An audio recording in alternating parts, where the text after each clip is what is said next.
కార్తీక దీపం సీరియల్ రెండో season start అవుతుంది. దీప మరియు కార్తిక్ ఇద్దరు కలిసి మళ్ళీ జోడీ కట్టారు. హీరో హీరోయిన్లు సరే, మరి మన లేడీ విలన్ మోనిత ఎక్కడా అని చాలా మంది ఫ్యాన్స్ అడుగుతూనే ఉన్నారు. అయితే ఇది పేరుకి మాత్రమే కార్తీక దీపం, కథ మాత్రం తమిళ్లో సూపర్ హిట్ అయిన చెల్లెమ్మ సీరియల్ ని మార్పులు చేసి కార్తీక దీపం 2గా తీస్తున్నారు. అయితే దీప కార్తిక్లు ఇద్దరు ఉన్నారు కాబట్టి మోనిత క్యారెక్టర్ కోసం కూడా చాలా మంది పట్టుబడుతున్నారు.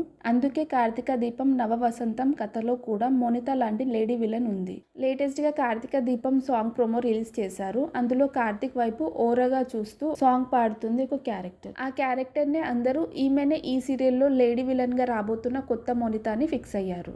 ఎందుకంటే డాక్టర్ బాబు వంటలకం చూసి నువ్వే సుమ నా ఆరో ప్రాణం అని పాడుతుంటే, మోనితని పోలిన క్యారెక్టర్ మాత్రం నువ్వే కదా నా ఆశల దీపం అని పాడుతున్న దాన్ని బట్టి చూస్తే ఈ ట్రయాంగిల్ స్టోరీపై ఒక అంచనాకి వచ్చేయవచ్చు. మొత్తానికి శోభా శెట్టి లేదనే మాటే కానీ ఈ కొత్త క్యారెక్టర్ కూడా దాదాపు మోనితని పోలినట్టే ఉంది. శోభా శెట్టి చెల్లిలానే కనిపిస్తుంది. ఆ డ్రెస్ కూడా గతంలో మోనిత వేసుకున్నదే కావడంతో ఈమెనే కొత్త మోనిత అని కమెంట్లు వినిపిస్తున్నాయి. అయితే మోనితగా నటించిన శోభా శెట్టి విలనిజం పండించడంలో చింపేసింది. వంటలక్కతో డి అంటే డి అనేలా ఉండేది మోనిత క్యారెక్టర్. మరి ఈ కొత్త మోనిత ఎలా చేస్తుందో, దీపక్కని ఎన్ని ముప్పతిప్పులు పెడుతుందో చూడాలి.